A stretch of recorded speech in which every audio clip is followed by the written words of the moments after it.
सम्मानित साथियों, आप सभी को सादर नमस्कार, सादर अभिवादन। साथियों, इस समय चुनावी माहौल है, आचार संहिता लागू हो चुकी है। तो इस दौर में एक आम नागरिक अपने आप को कैसे सुरक्षित करे, अपने प्रोफेशन को कैसे बचाए रखे और जो उसका लक्ष्य है वो उसकी पूर्ति कैसे हो, क्योंकि इस समय राजनीतिक माहौल में आप कहीं पर भी होंगे, राजनीति से अछूते नहीं होंगे।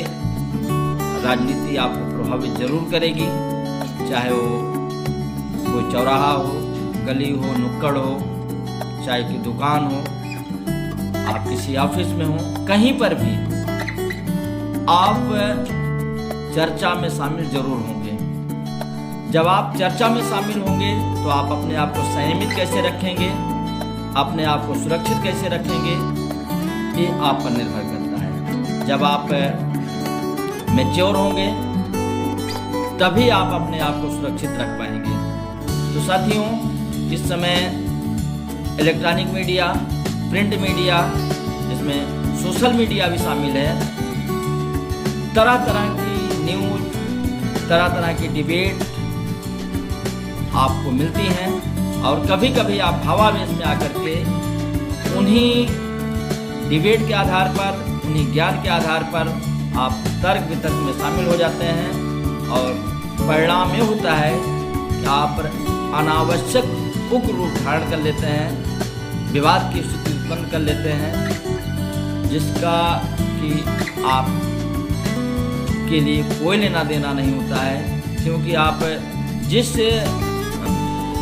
नेता के लिए आप इस ढंग की डिबेट में शामिल होते हैं, समय आने पर, मौका मिलने पर वो नेता आपका साथ छोड़ देता है। जैसा कि इस समय हम लोग देख रहे हैं, या लंबे समय से देखते आ रहे हैं, जब भी चुनाव आता है तो नेता एक पार्टी छोड़कर दूसरी पार्टी, दूसरे से तीसरी पार्टी, नेताओं की अंतरात्मा जाग उठती है। या ये कहिए कि जहां पर वो हैं उनको पर्याप्त वहां पर राजनीतिक लाभ नहीं मिल रहा है तो घुटन महसूस करने लगते हैं और दूसरी पार्टी, दूसरे दल, दूसरे गठबंधन में जाने के लिए छटपटाने लगते हैं। कुछ नेता तो ऐसे होते हैं जो किसी नेता को टारगेट करके पानी पी पी करके कोसते हैं, लेकिन मौका मिलते ही उससे गले मिलने लगते हैं, क्योंकि उनको राजनीतिक फायदा मिलने वाला हो जाता है। तो सभी साथियों से एक आम नागरिक होने के कारण मेरा निवेदन है कि चुनावी माहौल में आप अपने आप को संयमित रखें। आप जहां पर भी हैं, घर पर हैं, ऑफिस में हैं, स्कूल कॉलेज में हैं या और किसी जगह पर हैं, तो किसी भी राजनीतिक डिबेट में शामिल होने से आप अपने आप को बचाइए, या बहुत ही संयमित ढंग से आप वहाँ पर बात करिए। सबसे पहले आप अपने व्यक्तिगत संबंध को बचाइए, अपने प्रोफेशन पर ध्यान दीजिए, अपने लक्ष्य पर ध्यान दीजिए, जो आपका वर्क है। अपने पड़ोसी से आप संबंध सही रखिए, क्योंकि नेता आपके पास बाद में आएंगे, आपके दुख दर्द में।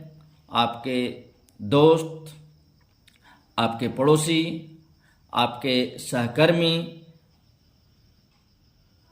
और बहुत सारे साथी जो आपके आसपास हैं, पहले आएंगे और लोग बाद में आएंगे। तो इसलिए राजनीति के लिए आप अपने व्यक्तिगत संबंध को कभी भी खराब मत कीजिए। चुनाव आते रहेंगे, जाते रहेंगे।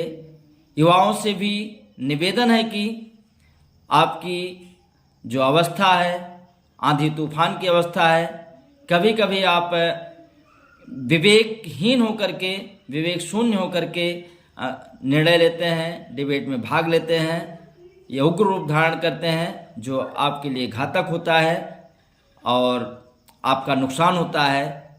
उस नुकसान की भरपाई आपका नेता करने नहीं आता है, उसको जहां राजनीतिक फायदा मिलता है वहां चला जाता है।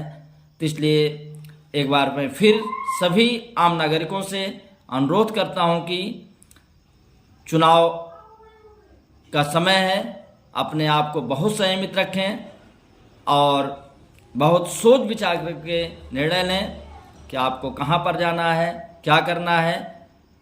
इसके लिए आपको अनावश्यक डिबेट करने की ज़रूरत नहीं है, विवाद करने की ज़रूरत नहीं है। साथियों, इसी के साथ मैं अपनी बात को समाप्त करता हूँ। जय हिंद, जय भारत।